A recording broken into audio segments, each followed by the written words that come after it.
Kalau berbicara tentang kulit ya berarti dia whole semuanya, antara kulit muka, kulit badan ya yang harus kita jaga kesehatannya.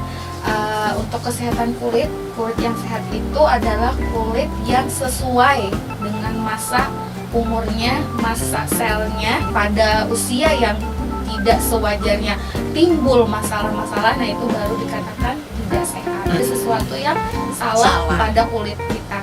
Karena memang perusak nomor satu kulit itu sinar matahari. Yang lain itu ibaratnya sinar matahari itu 50% ngerusak kulit. Yang lain yang tadi pola tidur, pola hidup, terus obat-obatan, kosmetik itu tuh cuma 50 bagi berapa gitu.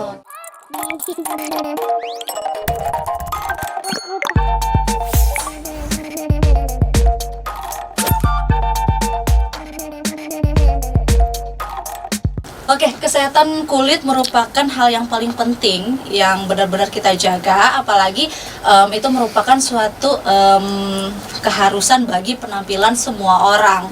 Dan tidak hanya cewek-cewek, tapi juga cowok-cowok di luar sana memperhatikan penampilan mereka, benar gak ya? Ya benar, apalagi gaya-gaya apa ya, Korea sekarang. Oh ya, Korean style ya, yang glowing kayak gitu. Tapi ya, itu untuk menjaga agar kulit kita itu tetap sehat, banyak sekali faktor-faktor di luar sana yang menghambat hal-hal itu. Nah, justru itu kita pengen tahu nih, bagaimana sih cara menghindari faktor-faktor yang mencegah kerusakan pada kulit-kulit wajah kita.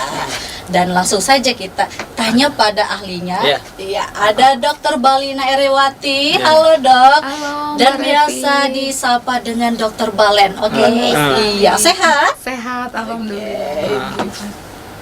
Iya, dan hari ini juga kan Dr. Balen, kita hari ini akan membahas berbagai macam faktor-faktor nih, baik itu faktor internal maupun faktor eksternal, khususnya ya yang menghambat kesehatan kulit wajah kita dulu. Mungkin Dr. Balen bisa menjelaskan secara singkat nih, seperti apa aja sih faktor-faktor kerusakan itu? Iya, kalau berbicara tentang kulit ya berarti dia whole semuanya, antara kulit muka, kulit badan ya yang harus kita jaga kesehatannya. Mungkin kita perlu ini juga dulu mengetahui apa sih definisi dari sehat itu sendiri ya. Untuk kesehatan kulit yang sehat itu adalah kulit yang sesuai dengan masa umurnya, masa selnya, tidak berkekurangan dan tidak berkelebihan. Artinya dia kalau dia sudah masanya berkerut, dia berkerut nggak apa-apa, itu tetap sehat namanya. Tapi bukan berarti dia tidak sehat, dia sesuai dengan kondisi usia selnya sendiri. Jika hal-hal yang sewajarnya terjadi, memang terjadi, itu sehat. Tapi pada usia yang tidak sewajarnya timbul masalah-masalah, nah itu baru dikatakan tidak sehat. Misalnya kerutan yang hadir atau muncul di usia 20 tahun berarti kulitnya tidak sehat. Berarti ada sesuatu yang salah pada kulit kita. Atau misalnya terjadi plek di usia yang seharusnya 40 tahun baru keluar plek, di usia 30, under 30 udah keluar, berarti ada sesuatu yang salah, ada problem, berarti itu kulitnya tidak sehat. Itu kulit muka ya. Beda lagi sama sama juga sama kulit badan. Misalnya badannya sehat, kulit sehat itu bisa juga dia tidak belang, itu juga sehat ya.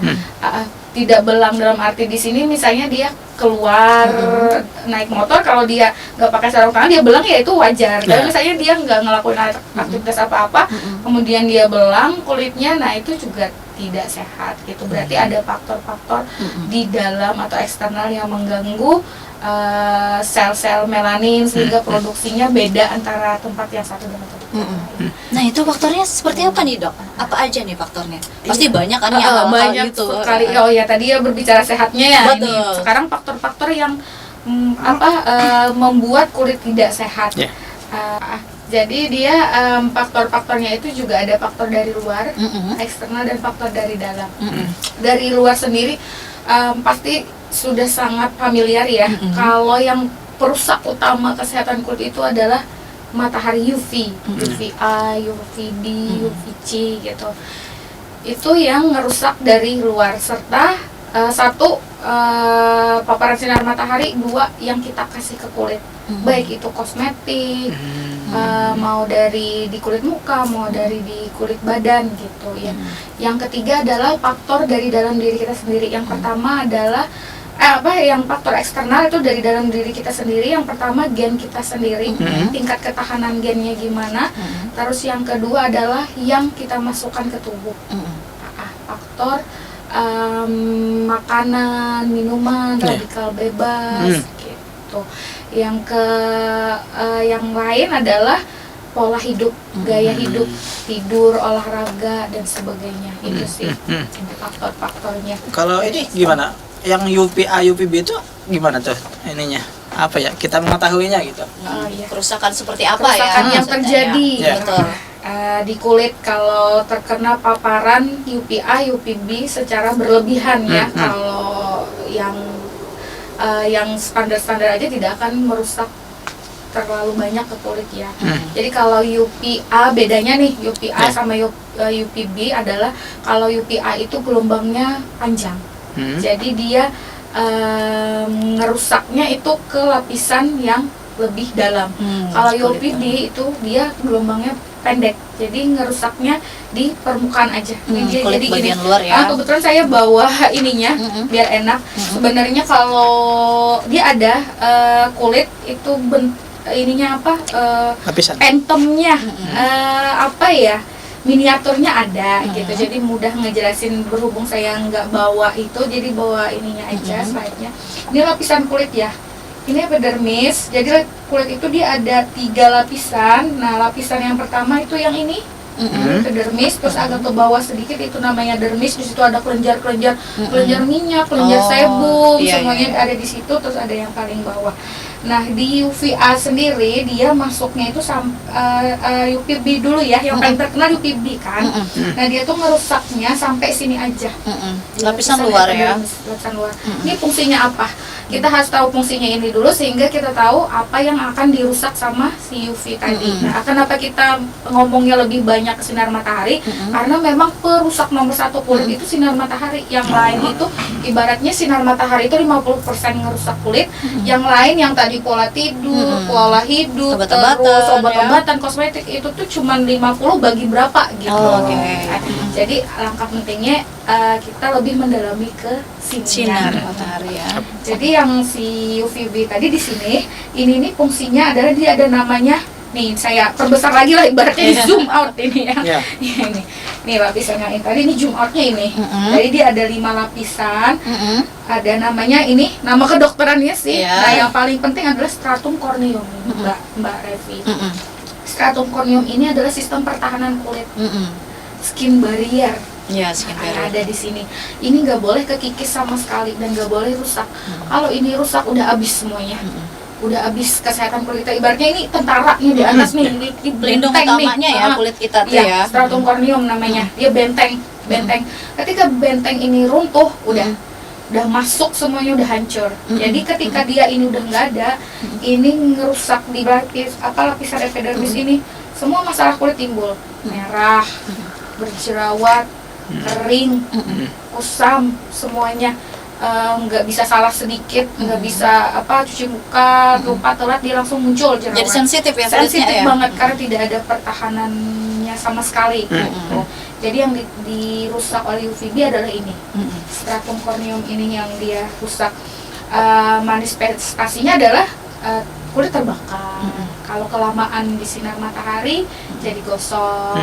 Terus bahkan ini ya bisa kalau misalnya berkepanjangan kayak gitu bisa kanker kulit ya justru ya. Iya, benar sekali kan tidak ada pertahanannya tadi. Jadi alangkah mengerikannya si sinar UV ini sebenarnya ya.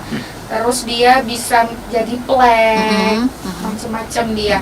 Nah, terus kalau UVA ini sekilas ya buat UVB-nya. Kalau UVA dia tembusnya ke dermis ini tadi, di yang tempat-tempat kelenjar, di tempat yang lebih dalam. Jadi apa bedanya kerusakan yang dihasilkan oleh UVB sama UVA? Kalau UVA karena dia dalam, jadi dia manifestasinya bukan hitam, bukan bukan gosong, bukan jerawat, bukan. Dia lebih ngerusaknya lebih hebat, kerutan. Mohon maaf, ini masnya umur usia berapa ya? Aku di 30-an. Hmm. Jadi ini tadi ya, pas waktu berpikir dia kerutnya keluar banget kan ya. Nah itu namanya kerutan yang ini, yang masnya ini. Nah itu bisa diperparah sama UVA. Oh, UVA. Iya. Nanti semakin masnya tidak memakai kita yang baru, saya juga ada sebenarnya, cuman kalau dia sesuai usia ya nggak apa-apa, tapi kalau dia banyak berarti UVA-nya lebih ini ya, lebih menghancur ini, jadi dia manifestasinya adalah kerutan. Oh, berarti UVA itu tidak ada pengaruh, misalkan nih karena lapisan si UVB-nya ini yang mesti terlindung ini rusak, baru masuk ke UVA, cuman beda ya berarti ya pengerusakannya itu tadi, UVB tadi. Sebenarnya kalau si dermis, si stratum corneumnya tidak rusak pun dia tetap masuk, cuman gitu. Intensitasnya berbeda mungkin. Oh iya. Apalagi kalau kita pakai sunblock, dia pasti mungkin berapa persen aja masuknya. Jadi sebenarnya gini Mbak Revi, pun dia masuk, dia udah ngerusak, tapi kalau kita dari dalam, ibaratnya tuh ada kuman masuk ke tubuh kita, terus kita minumin antibiotik, dia mati. Nah sama kayak gini, UVA kita hari ini terpapar UVA UVB, kita nggak bisa menghindari mereka atau menghindari ini sama sekali, nggak bisa. Jadi memang pasti ada masuk ke tubuh kita. Setelah dia masuk, mau dia rusak atau enggak nih si stratum corneumnya atau pertahanannya tadi, setelah dia masuk, langsung ibaratnya kita obatin, langsung kita kasih moisturizer, langsung kita minum antioksidan, langsung kita kasih buah-buahan. Nah dia sel yang tadi rusak regenerasi lagi, terus dia bagus lagi, gitu maksudnya. Kerusakan yang terjadi secara permanen itu adalah akibat dari kita tidak aware, tidak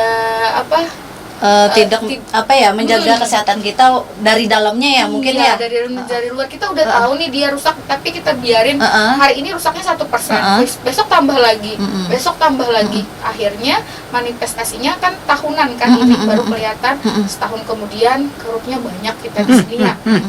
Di sini juga banyak pas ketawa gitu, atau plek timbul di sini, di sini. Nah setelah 1 tahun, berarti dalam 1 tahun itu kita tidak merepair, tidak meregenerasi lagi kulit kita. Ada kerusakan, kita regenerasi lagi, ada kerusakan, regenerasi lagi. Caranya ya itu tadi, sudah tahu misalnya hari ini sudah terpaparnya lebih dari setengah jam, sedangkan yang kita pakai misalnya SPF-nya yang 30, udah lebih sejam, ya udah berarti kita sadar dong, kita udah kemasukan ibaratnya UVA UVB-nya, ya udah hari ini kita makan buah aja banyak-banyak gitu, terus dari dalamnya lagi ya, dari dalam, terus moisturizer, habis dia sunburn kan, habis dia panas langsung aja kering, ademin dulu kering, langsung moisturizer banyak-banyak gitu, langsung dibawa istirahat kulitnya. Iya, berarti PR-nya itu kan gimana kita caranya biar sinar ini tidak terlalu merusak kulit kita ya, baik itu dari luar dengan produk kecantikan tertentu atau dari dalam. Intinya kita tidak bisa menghindari si pengerusak tadi. Betul. Kita cuman bisa memperkuat tentara kita dan memperbaiki apa yang sudah dia rusak, karena tubuh kita itu pintar banget, pintarnya kalau dia dirusak kita bisa balikin lagi gitu. Oke, tapi kalau misalkan itu kan tadi sinar matahari ya, UV ya. Kalau misalkan polusi udara itu gimana? Kan kita nih naik motor nih ya, naik motor di belakang truk, debu bos langsung wajah. Saya itu gimana? Misalkan setiap hari itu ya seperti itu, debu-debu, polusi dan segala macam. Nah itu kayak gimana efeknya? Apakah sama juga dengan yang tadi sinar itu tadi ke wajah atau gimana? Iya. Kalau dibiarkan akan sama dia.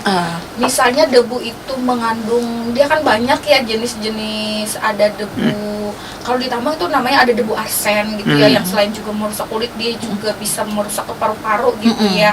Karena saya tinggal di daerah Tanjung jadi agak tahu lah gitu. Jadi debu yang masuk itu ke lapisan kulit, sebenarnya ini tadi ya, ini kan lapisan kulit kan dia kan ada pori-porinya ya masuk gitu. Kalau kan ada namanya sistem pembersihan muka yang double cleansing, triple cleansing ya. Jadi debu yang segala macam jenis debu-debuan tadi yang bisa merusak kulit, mungkin dia dari jenis yang ada timbalnya atau apa gitu ya. kalau dia tidak dibersihkan dengan double cleansing atau triple cleansing, pasti dia numpuk di sini. Numpuknya Sama. itu di pori-pori ya? Pori-pori. Oh, Terus pori-pori luar ya berarti iya, ya? berarti dia di lapisan epidermis ya. Dia tidak akan pernah masuk ke lapisan dermis. Nggak bisa dia iya. jauh dia ininya Oh, perjalanannya. Jadi dia akan merusak di bagian atas aja. Kemudian ketika dia tidak dibersihkan dengan baik, dia akan menyumbat pori-pori. Di situ nanti terjadi peradangan. Peradangan akhirnya terjadi bruntus. Bruntus akhirnya jadi jerawat. Gitu. Komedo, bruntus, jerawat akhirnya. Jadi memang merusak, iya, polusinya merusak, tapi untuk bagian atas gitu. Oke, itu tadi kalau polusi udara ya. Nah, kalau misalkan asap rokok nih, bagi-bagi yang perokok-perokok sana kan biasanya tuh agak kelihat lebih tua gitu. Iya, itu dia merusaknya dari dalam dan dari luar. Iya, itu Jadi, di mana itu? kalau asap rokok itu dia gini, jadi dia ngeluarin asap nih, kena, kita berbicara yang merokok ya, Iya. bukan kita yang kena. Asapnya aja udah nempel ke kulit kita, ke pori-porinya. Nah itu tuh perlu banget udah double cleansing. Habis ngerokok misalnya cewek nih, perlu banget nanti double cleansing walaupun dia nggak pakai bedak misalnya atau apa. Itu udah satu, dia udah ngerusak pelan-pelan dari luar, eksternal kulit dia. Terus dari dalam, racunnya kan banyak banget. Ada berapa Mas kalau saya boleh tahu? Racunnya Mas. Racun rokoknya saya lupa loh beneran ini. Saya yang rokoknya nggak tahu berapa. Bisa aja lah. Iya, ada banyak ya, nikotin, tar, apa itu ya banyak gitu. Nah, Itulah bahan-bahan yang ada di rokok bahan-bahannya. gitu. Ketika dia diisep ya, itu bahan itu dia termasuk dalam kategori namanya radikal bebas. Jadi radikal bebas itu adalah suatu zat yang tidak stabil. Kalau kami belajar kimia dulu ya, dia tidak stabil. Dia partikelnya itu dia kan ada neutron, kepanjangan deh saya itu. Jadi dia nyari pasangan terus. Iya. Radikal bebas itu dia nyari pasangan. Pasangannya didapat dari mana? Ini jadi radikal bebas nih, racun diisap di tubuh itu dipecah, dia jadi racun. Racun itu namanya radikal bebas. Nah, ini zatnya nih, dia punya tangan-tangan. Biasanya kan di kimia itu kan ada tangan-tangannya gitu ya. Nah, harusnya kan ada temennya di sini. Nah, di sini ada temennya gitu. Jadi dia tidak merusak sel, tidak merusak yang lain. Kan sel kita juga terdiri dari atom yang proses kimia juga kan.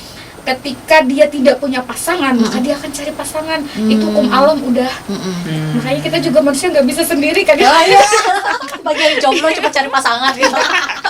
Radikal bebas aja nyari pasangan. Iya, bener banget. Ibaratnya radikal bebas ini pelakor. Jadi dia nggak punya pasangan. Serem ya. Perumpamaannya. Oke. Oh iya, pelakor ya. Nggak apa-apa. Jadi radikal bebas nih. Dia gak punya pasangan. Nih si sel kita yang bagus banget, DNA semuanya itu kan punya pasangan, sel kulit, sel jaringan ikat, semuanya kan terdiri atas sel. Jaringan-jaringan ini terdiri atas sel. Sel ini terdiri atas atom-atom kan. Dia punya pasangan masing-masing udah. Dia udah stabil gitu. Dia sudah stabil ketika si racun-racun ini datang yang tidak punya pasangan, dia ngerebut pasangan kita tadi. Pelakor tadi. Pelakor tadi direbutnya akhirnya sel-selnya tidak stabil. Tidak stabil akhirnya rusak.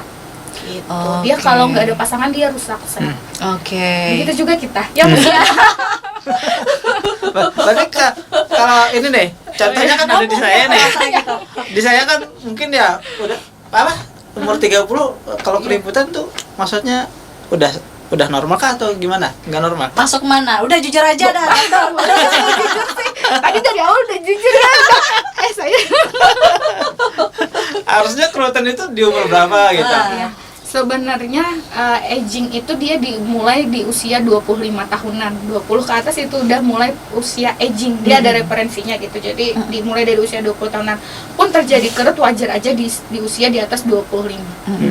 Tapi banyak tidaknya sebenarnya yang menentukan dia wajar atau enggak sebenarnya ya. Kalau masuk ke alat saya namanya skin analyzer tuh udah ketahuan, oh kerutnya tidak sesuai. Oh enak banget itu masuk, udah ada catatannya. Ini kerutnya tidak sesuai usia. Tapi kalau misalkan secara kasat mata, Iya. ya. Dokternya belibet ya nyari kata-kata yang pas gitu. Tahu tersinggung atau enggak? Enggak apa-apa dok. Coba masnya ketawa. Mbak Repi coba dilihat di sininya, di samping-sampingnya. Ada. Banyak sekali ya. Ada Oh, 3 iya. ya kulitnya ya. Terus coba naikkan alisnya ke atas. Gimana? Iya. Ya gitu. Oh, di sini ya, bagian sini ya. Iya. begitu ya? Oh, Banyak banget gitu. ya. Saya sudah 36, hampir 36. Sebentar lagi Mbak Repi. 31. Ya. Masnya 34. 34 ya. Seharusnya kalau memang dirawat dengan baik ya. Saya senyum kan ya. Ini nggak ada ya. Nah, berarti yang tidak normal di masnya adalah ini mungkin ya. Biar Bu dokternya mancing biar masnya ngomong duluan. Enggak, kalau di saya kan sebenarnya Iya. awam aja nih. Perawatan muka lah, Iya, perawatan iya, kulit iya, segala iya. macam ya. Sebenarnya juga faktor stres mungkin ya. Iya, kerjaan dia banyak loh, Dok. Iya. Kalau ini sih sebenarnya mungkin lebih pada bahagia ya. Oh, Karena berarti dia- kurang bahagia ya. Enggak, dia bahagia banget. Oh. Soalnya dia ketawa, Oh, dia gitu. ketawa terus. Oke. Kalau kita kebanyakan mikir, ada tuh yang pasien saya yang dia sering di komputer gitu ya, dia sering konsentrasi, jadi sering sering memfokuskan pandangan dia ke laptop. Jadi ininya nih gini nih. Nih saya juga iya. masih ada ya, karena saya juga sering Kerutnya gini ya arahnya ya. yang gini ya. Nah, ini dia besar banget biasanya di sini, dan kalau dia terlalu berekspresi di sini di atas. Biasanya dia kalau tingkat stres itu yang lebih banyak muncul perutannya adalah yang ini dan di sini. Itu tingkat stres. Tapi kalau yang di sini bukan biasanya. Oh, Dia ini malah orangnya lebih terkesan ceria Oh, gitu. oke. Karena dia terlalu, jadi otot itu kalau dia sering digunakan, dia rentan juga untuk terjadi kerutan. Jadi kemungkinan terlalu sering digunakan untuk Benar, sering. tertawa ya, Sering. dia lucu, mungkin tertawa. Jadi di sini tuh lebih dari kita. Oh gitu. iya. Kalau boleh saya Berarti bilang, kebentuknya itu ini alami ya sebenarnya karena dia sering ketawa sering tadi, ketawa, lalu gitu. terbentuk ya pelan-pelan ya, kayak gitu. sebenarnya memang harusnya terbentuk di usia begini, cuma too much aja mungkin. Berarti kalau yang di sini tadi kalau misalkan apa nih bedanya? Yang tadi kerutannya kayak gini ya arahnya, terus yang kayak ini gini. yang di atas, iya. Kalau ini karena dia sering memfokuskan, biasanya selain genetik juga ya, dia sering fokus gitu gini kan, dia sering berpikir gini. Oke. Jadi dia kerutannya lebih dalam di sini. Dan dia juga sering ngangkat alis, mungkinnya dia bingung atau apa, itu juga menyebabkan ini sih. Salah satunya untuk otot wajah ya. Iya, otot wajah itu salah satunya mungkin dengan dikasih moisturizer lebih sering gitu supaya mengurangi aja sebenarnya. Kalau menghilangkan sih nggak bisa, dia memang harus dibotok, itu hilang langsung sebenarnya. Kalau bagi saya nih orang awam, yang perawatan apa sih yang paling simpel aja gitu? Untuk menyehatkan kulit Iya. ya. Di facial plus rejuk aja itu udah. Pasti nanya, "Itu apa?" Iya, facial itu membersihkan muka, jadi dibersihkan kulit-kulit mati yang sudah menumpuk, terus direjuk itu adalah sistem peremajaan kulit. Treatmentnya macam-macam, banyak banget. Kalau mau rejuk itu listnya banyak banget. Pilih aja yang mana aja, yang simple aja. Cukup 1 bulan sekali bersihkan muka dengan facial, terus plus rejuk, udah selesai. Udah nggak usah ribet sih sebenarnya, perawatan itu nggak mesti yang sebulan 2-3 kali, itu menurut saya nggak usah. Yang penting skincare di rumah, tahu cara merawat kesehatan kulit, setiap bulannya di facial dan direjuk, udah selesai gitu. Nah mungkin kalau hanya Ayah skincare-nya ya, Nggak ada. pasti bingung. Skincare yang seperti apa gitu. Kasih aja Mas Ayah dari tadi saya. Hampir nggak ada skincare. Nggak ada. Berarti sebenarnya perlu arahan dari dokter Balen kayak gitu biar bisa ngerawat walaupun seminimalis mungkin lah, nggak seribet kayak kita ya cewek-cewek kan banyak tahapannya ya. Kalau cowok kan biasanya habis mandi sabun wajah udah, bahkan sabun mandi dipakai ke wajah. Benar nggak? Oh enggak. enggak. Yang jelas Oh, iya. sabun wajah enggak. Oh iya. Oh, iya. Oh, berarti sabun mandi di ke wajah? Enggak juga. Enggak juga. Oh, nggak pakai sabun? Jarang. Paling hampir nggak pernah. Oh iya.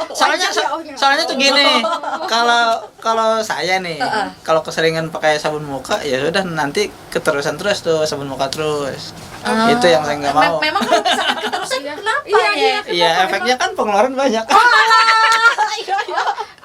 Saya tuh mikirnya apa dia takut kulit kering Iya, sudah terlalu banyak nyuci. Iya, sudah siap-siap jawaban. Oh, enggak, berarti skincare-nya belum tepat aja. Aku mau bilang gitu tadi. Ternyata di luar ekspektasi. Berarti pertanyaannya ada nggak trik-trik yang bisa bikin hemat gitu, nggak ke produknya gitu, atau dokter mau? Yaudah lu pakai tanaman apa, tumbuhan apa gitu ditumbuk. Atau paling hemat itu pakai pupur dingin. Wah, pupur dingin kan. Iya kada. Oke lah. Ini obrolannya jadi aneh. Oke, terus kalau gini dok, kalau misalkan tadi kan dari paparan sinar matahari, polusi, terus kemudian apa Radikal asap bebas, ya. rokok ya tadi radikal bebas. Kalau misalkan dari faktor misalkan genetik tadi, nah itu tiba-tiba apa ada dia tiba-tiba dari misalkan dari lahir atau usia berapa itu tiba-tiba ada udah keluar kayak apa sih? Melasma. Melasma Iya. atau bintik hitam yang lain gitu, atau yang Freckles, ya kayak ada putih-putih atau merah-merah di wajahnya, padahal istilahnya dia tidak terlalu apa ya terkena yang polusi luar atau sinar apapun itulah dari emang dari dianya gitu. Tiba-tiba pas lahir atau mungkin usia berapa itu udah muncul, itu karena apa? Genetiknya. Ya. Genetiknya itu apakah bisa genetik itu dihilangkan kah itunya, karena kan luar ya, lapisan kulit luarnya kah, atau memang itu sudah menjadi apa ya istilahnya udah permanen lah di wajahnya, itu gimana? Kalau berbicara masalah genetik, berarti itu sulit banget. Berarti itu bawaan ya, yang hampir tidak bisa diobati. Tapi menurut saya itu bisa dikurangi. Misalnya dia ada namanya freckles. Kalau melasma sih lebih seringnya berapa persennya gitu, hampir 50%-nya adalah karena kita sendiri gitu. Karena proses yang terjadi usia dan karena habit kita sendiri, kelakuan kita sendiri gitu, pakai apa sering panas-panasan gitu. Tapi ada yang namanya freckles. Freckles bintik yang kecil-kecil hitam. Nah, itu biasanya juga dipengaruhi oleh genetik, malah kebanyakan genetik. Kayak orang barat ya. Ketek di Iya, sini ya. betul. Malah cantik katanya di sini. Ada ini merah-merah juga kan, ada juga merah-merah kayak juga, gitu. dan bintik-bintik yang kecil-kecil Iya, ya, itu iya, namanya iya. freckles. Nah, itu dia kebanyakan genetik. Nah, dia sulit sekali itu kalau datang ke saya gitu, freckles itu susah sekali saya buat nyembuhinnya, mau di laser, mau di suntik gitu ya, butuh perjuangan yang panjang pun tidak bisa hilang sama sekali gitu. Karena itu udah masuk di lapisan dalam kah, dok, atau karena gimana? dia DNA namanya. Setiap manusia kita kan punya namanya DNA ya. DNA yang membawa sifat-sifat dari leluhur kita, Betul. dari orang tua kita ya. Jadi dia bakalan kayak apa ya, kalau DNA tuh kayak si tuannya lah. Si tuan rumah. Jadi dia sudah punya memori buat ini, dia kan memorinya banyak nih buat DNA itu banyak ya, buat kulit juga, buat apa emosi juga kan, buat macam-macam. Kita bicaranya ke kulit, DNA misalnya nyuruh kamu itu sudah cetakannya ada freckles. Jadi nanti kita si dokter kecantikan ngebantu ngurangin frecklesnya. Begitu mau hilang, namanya DNA-nya udah kecetak, bikin lagi. Dia tinggal suruh aja DNA itu. Mau ini bagus lagi, bikin lagi. Jadi kayak apa ya, kita mau ya terus-terusan ya, percuma ya. Jadi dia ada di lapisan sini misalnya kan freckles itu dia dalam. Dia dalam. Kalau melasma dia bisa aja di dermis ya, di epidermis dia bisa. Jadi kalau melasmanya itu ngenempluk gitu ya, di lapisan epidermis lagi kasih aja krim racikan, dia bisa hilang kok gitu ya. Tapi kalau melaninnya ada di bawah-bawah, nah itu dia yang mungkin gak hilang dengan hanya krim gitu. Jadi dia perlu perawatan untuk mencapai. Freckles itu biasanya di sini, di arah yang lebih dalam, dan dia kalau kita sel melaninnya kita nonaktifkan atau kita tekan gitu supaya produksinya berkurang dengan racikan dan sebagainya, iya hilang. Tapi nanti Balik ada lagi ya? balik lagi karena memang udah cetakannya. Kayak tumbuh terus ya, Iya, walaupun dia dipangkas tumbuh ada lagi. karena dia Oke. genetiknya memang ada gitu. Cara kita sebagai dokter kecantikan tuh kita cuma bisa ngurangin aja. Syukur-syukur hilang. Hilang kalau karena genetik sih susah banget hilangnya, dia pasti akan hilang, itu pun mungkin jangka waktu 2 tahun. Si DNA-nya ini akan suruh lagi gitu, bikin lagi. Berarti sama kan ya kayak yang kadang tuh ada juga ngelihat orang yang kayak apa sih namanya yang putih-putih, tiba-tiba putih-putih besar Vitiligo, walaupun iya nah, kayak itu gitu ya. vitiligo. Kata Iya, albina itu ini iya, juga gen itu juga ya. genetik kan, karena dia disuruh oleh DNA-nya dia albino, dia tidak punya sel melanin sama sekali ya. Dia kecetak di DNA-nya tuh kamu nggak punya sel melanin. Kayak apa ya? Kayak DNA itu rajanya kita lah, yang nyuruh semua, bahkan emosi kita yang kita tidak sadari pun sebenarnya ada tercetak di DNA situ.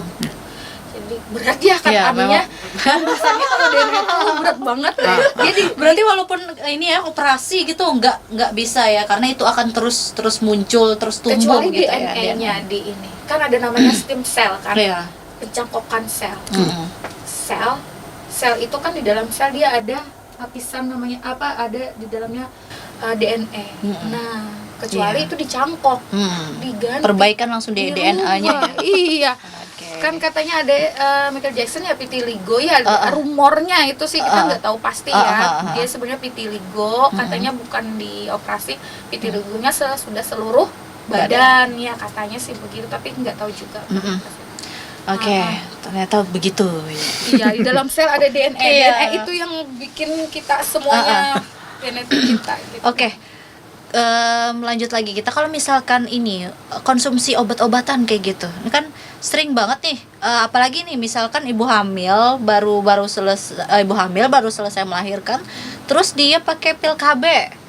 Kebanyakan rata-rata ya orang-orang yang aku temuin nih dok, itu mereka yang konsumsi pil-pil KB itu ada efeknya ke kulit kayak gitu. Benar. Ke kulit tiba-tiba ada apa hitam-hitam gitu di wajah itu. Gimana itu? Like, Karena ya. apa? Terus gimana cara menghilangkannya kayak gitu? Itu namanya disebut pencetus artinya. Gimana ya kita analoginya? Pasangan toksik aja deh. Pasangan mulu ya. Kekinian banget kita analoginya. Iya. Punya pasangan toksik Oke. ya. Jadi kita tuh jadi bad habit jadinya ke kita. Kitanya jadi manifestasinya nggak bagus lah.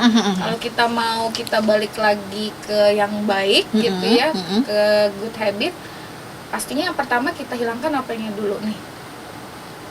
Ya si toksik tadi, Iya. buang aja dulu toksiknya, baru kita memperbaiki diri ya. Betul. Sama kayak halnya KB. KB itu ada yang estrogen, progesteron dan sebagainya. Betul. Itu hormon. Hormon itu memicu sel melanin. Jadi dia pencetus. Sama kayak pasangan tadi, dia tuh pencetus. Dia tuh pencetus yang bikin kita bad habit jadinya. Sama kayak gitu, itu pencetus sel melanin jadi banyak. Sebenarnya kita normal, sel melanin itu kan diperlukan untuk melawan sinar UV. Itu kan jadi gosong itu sebenarnya bagus. Kalau kita gosong berarti sel melanin kita bekerja. Bagus banget. Cuman kalau kebanyakan tuh nggak bagus.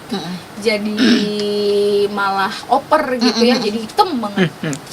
Nah, sel melanin yang tercetus karena hormonnya tidak, yang entah kebanyakan tidak stabil, dia akhirnya banyak dan menumpuk di daerah tertentu, khususnya di kulit. Jadi dia namanya melasma. Banyak pasien saya yang saya obatin krim, laser, sebagainya, udah semuanya susah banget dia sembuhnya. Kalau dia nggak lepas KB-nya. Jadi saya sarankan biasanya KB-nya dulu. spiral gitu. Jadi lepas itu dulu baru bisa kita obatin. Gitu. Jadi Pemicunya selama itu, ya. pemicunya ada, selama itu juga dia nggak bakalan sembuh. Jadi harus hentikan dulu, cari opsi lain. Saya biasanya kalau saya sih, kalau dia datang saya selalu tanya 5 faktor. Kalau melasma itu saya tanya 5 faktor yang saya tanyain dulu nih, dia nih kenapa, dan melasmanya tuh kenapa. Saya tanya, pertama itu genetik. Saya tanya, saudaranya ada yang pelekan nggak? Mamahnya gimana? Kalau kata dia ada, itu saya udah mikir susah ini. Jelasin. Keturunan ya Susah. berarti. Iya.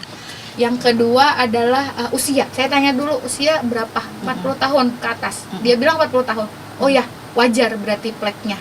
Berarti tingkat saya menyembuhkannya ya nanti mudah aja. Cuman nanti saya bilang mungkin bakalan muncul lagi. Karena seiring berjalannya usia. Tapi kalau dia di umur 25 tahun dia udah plek kan, saya bisa bilang nanti hilang kok ini. Nanti balik lagi usia kamu up 40 lah. Karena kan tidak wajar pleknya. Terus pertanyaan ketiga adalah saya nanya biasanya, sudah menikah belum? Kalau menikah KB-nya apa? Gitu. Kalau dia bilang pil, nah saya nanti nanya lagi pilnya jenisnya yang mana. Dia ada memang pil yang hormonnya agak stabil gitu. Jadi dia tidak, kalau saya sebut merek nanti saya harus bayar dong. bayar saya. Berarti tergantung pil yang dikonsumsi saya ada yang justru pil ini yang keras ya kita anggap ya, keras yang memicu hormonnya itu membuat kulit kita ini ada jadi yang sedikit melasma. Jadi terus kalau dia bilang, apalagi kalau dia bilang ini boleh nggak ya saya sebut suntik gitu ya, nah, itu kan sangat-sangat tidak stabil menurut saya sebagai dokter. Berarti suntik itu lebih tidak stabil daripada yang konsumsi pil KB ya? Ini sepengalaman saya selama 7 tahun di dunia kecantikan, yang suntik itu lebih rentan untuk terjadi melasma dibandingkan yang KB, KB pil ya gitu. Nah kalau dia karena dia suntik dan pil yang tidak saya sarankan itu, biasanya saya suruh lepas kalau memang mau benar-benar hilang sama bagus gitu melasmanya hilang.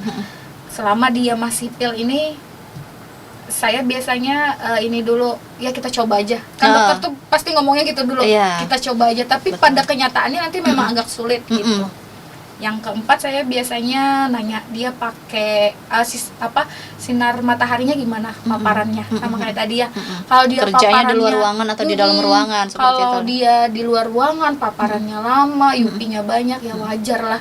Saya juga ngobatinnya pasti agak susah juga kalau dia tidak mengurangi.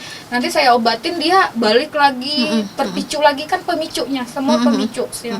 Terus yang kelima saya akan nanya, kamu pakai produk apa? Bepom, racikan atau abal-abal. Nah, kalau abal-abal juga pemicu dia. Kalau Bepom racikan ya enggak lah ya. Tapi kalau dia abal-abal pemicu, sama kayak tadi, sama kayak hormon pemicu, sama kayak sinar matahari pemicu. Ketidakcocokan kosmetik ya berarti ya. Iya. Kalau dia abal-abal tolong stop gitu. Pun diobatin pasti balik lagi karena pemicunya selalu ada. Jadi intinya kalau kita mau mengobatin hasil dari kerusakan yang terjadi di kulit kita, stop pemicunya. Putusin si pasangan toksiknya. Bagus nanti hidupnya gitu. Betul sekali. Oke, kalau untuk obat-obatannya itu tadi hanya untuk obat hormon aja kah, atau misalkan lagi ada orang nih dia sakit-sakit agak berat ya, dia konsumsi obat-obatan yang agar penyakitnya ini nggak kambuh kayak gitu, tapi jangka panjang itu ada juga nggak sih efeknya ke kulit, atau hanya obat-obatan yang seperti pil KB tadi yang untuk hormon itu aja? Ada sebenarnya. Ada ya, ada juga beberapa efeknya ya. obat yang berefek ke kulit kita sebenarnya. Jadi kalau misalnya kita ambil contoh penyakit apa nih, misalnya minum obat apa yang sering biasanya inilah paru-paru misalkan nih. Oh iya, benar sekali ya itu. Kalau dia orang yang concern terhadap kecantikan gitu ya, beda halnya sama orang yang nggak concern ya. Dia concern kecantikan, saya ini konsumsi lama 9 bulan, kulit saya jadi kering gitu ya, terus karena kering jadi jerawatan gitu ya. Menurut saya dikonsultasikan ke dokter spesialis parunya untuk dirujuk ke spesialis kulit, karena kita nggak mungkin nyetop obatnya. Betul. Kita meminimalisir kerusakan yang terjadi, bukan kerusakan sih, gangguan sebenarnya. Kalau obat diperuntukkan untuk penyakit jangka panjang, biasanya dia sudah melalui proses proses penelitian lah, yang dia tidak akan merusak banyak terhadap tubuh kita gitu, mengganggu mungkin. Nah jadi sebaiknya dikonsultasikan ke dokter spesialis kulit kelamin atau dokter estetik untuk menangani gangguan yang mungkin diakibatkan jangka obat-obatan panjang. tadi ya, seperti apa penanganannya Iya. ya lebih lanjut. Jadi memang harus ke dokter yang si empuknya dulu, si empuk penyakit, baru dokter si empuk penyakit yang ke dokter kulit atau ke dokter estetiknya gitu. Kalau ini dok, penyakit kulit itu kebanyakan sama orang-orang nih, orang umum. Kebanyakan apa aja? Penyakit kulit yang kita ini ya, yang sering dikeluhkan ke saya itu sih bener banget melasma, plaque yang sering datang, sama jerawat itu udah Jerawat yang beruntus gitu ya, yang listnya paling atas lah. Kalau nggak dia datang karena melasma, kalau nggak dia datang karena jerawat. Karena kalau dia mau glowing aja, dia biasanya cari skincare sendiri. Kecuali udah ada kerusakan kulit, baru dia datang ke dokter kulit atau ke dokter estetik gitu ya. Oke. Menarik ya. Jadi tahu kita kayak gitu. Kalau misalkan juga tadi kan obat-obatan kayak gitu, kosmetik yang tidak cocok pun itu juga berbahaya, yang tidak sesuai dengan jenis kulit kita. Nah, tadi kan kita dari aspek faktor-faktor yang tadi, faktor luar lah ya itu ya. Kalau misalkan untuk gaya hidup ini, Dok, kalau misalkan kayak stres kayak gitu, terus kemudian ini kurang tidur, kurang minum, itu seperti apa itu bagi kulit kita, apalagi bagi yang orang-orang yang istilahnya tidak terlalu memperhatikan kondisi kulitnya kayak gitu, apakah itu nanti akan berbahayakah di jangka panjangnya atau gimana gitu? Tadi ya ada yang faktor internal, eksternal, terus ada lifestyle. Nah, kita berarti bicara yang ketiga ini, lifestyle-nya ya. Gaya hidupnya. Kalau lifestyle-nya sudah tidak bagus, 1 tahun 2 tahun kemudian pastilah dia bakalan keluar kerusakan-kerusakan yang terjadi. Fatal tidaknya ya tergantung ininya. Kalau manifestasinya ke kulit sebenarnya dia tidak terlalu yang fatal-fatal banget, kecuali dia orang yang tadi concern terhadap kecantikan gitu. Kalau terhadap dia concern banget, pasti itu berasanya fatal banget. Karena apa? Satu, misalnya kita suka pola tidurnya terganggu gitu. Kita itu suka begadang atau gimana? Terus otomatis nanti kita bakalan dapat mata panda. Bagi kita yang cewek ya, mata panda dikit udah sudah kayak orang apa gitu ya. Nah, tapi kalau bagi laki-laki biasa aja gitu. Jadi kembali ke tingkat kefatalannya itu ke concernnya ke kecantikan gimana gitu. Terus ada juga misalnya dia selain kurang tidur, stres itu mengganggu hormon. Hormon terganggu, dia bisa jerawatan. Itu ya, produksi sebum meningkat. Sebum itu minyak.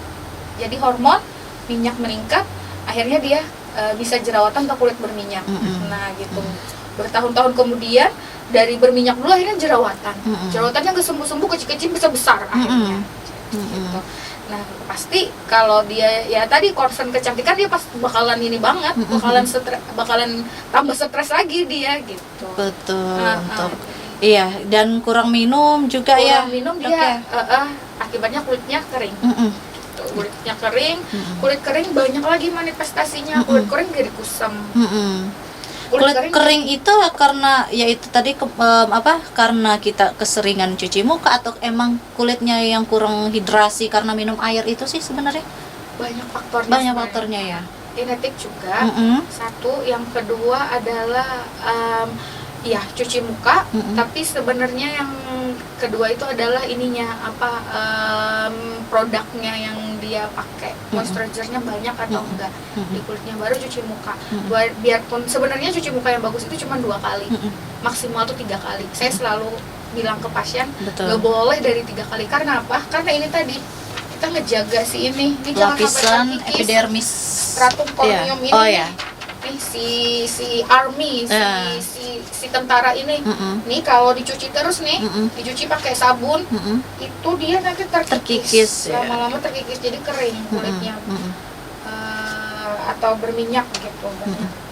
Jadi kalau kalau kering, selain juga cuci muka, hidrasi, iya benar. Tapi sesering-seringnya kita cuci muka nih, misalnya kita udah 3 kali, kita tuh bandel banget, misalnya kita keluar terus, kata dokternya 3 kali maksimal. Tapi saya keluar terus nggak enak kalau nggak dicuci, bandel banget gitu, ngelawan gitu ya kalau dibilangin. sesering-seringnya kita cuci muka, kalau dia sering pakai moisturizer juga minimal kerusakannya. Ngerti kan maksud saya? Iya. 4 kali misalnya cuci muka, tapi dia setiap 4 kali cuci muka moisturizernya udah kayak nemplok apa gitu. Iya. Nah, tapi dia minimal kerusakannya gitu. Jadi sebenarnya cuci muka iya benar sekali, cuman kalau dia timpali dengan hal yang bagus gitu, kasih moisturizer Jadi kurang. lebih bagus lagi ya. Terus minum, iya pasti itu sel kan 60% dari tubuh kita ini isinya air semua. Betul. Jadi kalau itu kurang pasti ini banget ya, pasti kelihatan banget keringnya. Jadi kalau cuci mukanya udah benar, 2 kali moisturizernya benar, tidurnya benar, airnya benar, insya Allah dia ini kok Dapat kulit sehat yang sehat. alami Iya, tadi ya. tanpa perlu apapun, tanpa perlu jutaan rejuk gitu. Nah, betul gitu ya. Ini itu yang tips hematnya itu. Banyak-banyak minum air. Iya, ngelakuinnya susah. Realisasinya susah gitu. Tidak semudah apa yang diomongkan gitu Jam ya. 2 ya. Orang harusnya jam 11 itu kan siklus sirkadian ya. Harus tidur tuh jam 11, nggak boleh dari jam 11. Soalnya jam 2. Kadang ada juga gini dok, dunianya terbalik. Dia banyak aktivitas di malam, tapi di siang dia banyak kan istirahat gitu. Itu kira-kira ada ngaruh juga nggak ke kulit Ngaruh kita? banget. Kecuali bisa seumur hidup gitu. Oh, berarti harus siklusnya sirkadian harus ya. tetap gitu ya, nggak boleh ini berubah-ubah gitu. Berubah kayak kita bicarain yang saya di sini kemarin ya, siklus sirkadian itu ya harus tetap sama gitu. Kalau dirubah-rubah itu yang bingung nanti tubuhnya. Si tubuh ini kan pintar, dia pintar banget gitu. Satu hal yang saya pelajari di kedokteran adalah semakin kita tahu semakin kita sadar ya sebenarnya. Semakin kita sadar bahwa ciptaan Tuhan itu luar biasa gitu. Jadi kalau misalnya masnya ngerusak siklus sirkadiannya, kalau mau ganti ya ganti aja sekalian, siang-siang jadi malam gitu. Jangan dirubah-rubah, dia bingung nanti si ininya. Dia mau nyesuain Sel kita mungkin ya yang bingung ya. selnya. Tapi kalau dia diajarin udah kamu siang-siang jadi malam, udah dia bisa mengadaptasi gitu ya, sudah siang-siang jadi malam jadi vampir. Oke, kalau misalnya Jauh ya ini. hari ini perumpamannya luar biasa. Oke, kalau misalkan nih, kalau bagi penderita insomnia kan kurang tidur itu sangat berpengaruh ya pada hormon ya, hormon kita juga tadi sama kayak stres. Nah, dia yang tidak bisa tidur tadi bukannya dia pengen kurang tidur, tapi memang tidak bisa tidur, terus dia konsumsi obat-obatan untuk tidur, itu gimana dok? Itu apakah istilahnya kan jadi dibilang kurang tidur ya enggak, karena dia pakai yang obat tadi tidur, tapi ada efeknya enggak sih untuk tubuh dan kulitnya sendiri itu? Kalau dengan bantuan obat tadi dia tidurnya pas, misalnya dia sudah didiagnosa insomnia oleh misalnya psikiater gitu ya, terus dia diberi obat tidur atau obat penenang yang dia konsumsi sebelum jam 11, dia tidur jam 11 dan dia bangun setelah 7 jam kemudian, nggak apa-apa, dia nggak akan ada efek ke kulitnya karena kulitnya mendapatkan dia bisa regenerasi dengan baik, siklusnya dapat gitu ya, nggak apa-apa, dia nggak akan muncul jerawat akibat kurang tidur dan sebagainya, stres nggak akan. Cuman ini efeknya nanti ya. efeknya ke tubuh dan ke sistem saraf, karena kan dia dikasih obat penenang, dikasih obat tidur ya. Kalau ke kulit sih tidak asal terlalu berpengaruh tidak ya. berpengaruh karena dia tidur, karena dapat regenerasi kulitnya di jam berapa dia dapat, tidak terlewat gitu. Ke yang lain iya, ke yang lain iya, kulit enggak. Asal jam 11 tidur, 7 jam kemudian bangun, tidurnya pulas, pas di fase tidur, udah selesai. Bagus kulitnya. Ya, oke, seru banget nih. Apalagi ada yang mau ditanya? Masih ada dokter Balen di studio kita. Sekalian konsultasi kali. Konsultasi gratis maksudnya. Kenapa dokternya bayar? Oh iya benar. Masuk Jujur banget sih. Jujur banget sih. Terima kasih banyak telah hadir di studio kita, Dokter Balen. Semoga nanti kita bisa ngobrol lagi mungkin lain kali dengan tema yang berbeda ya. Oke, teman-teman di rumah, hari ini pembicaraan kita seru banget pastinya, dan jangan lupa tungguin minggu depan dengan edisi yang berbeda. Sampai jumpa di Cominsight Kompas TV Banjarmasin. Oke. Anu ya.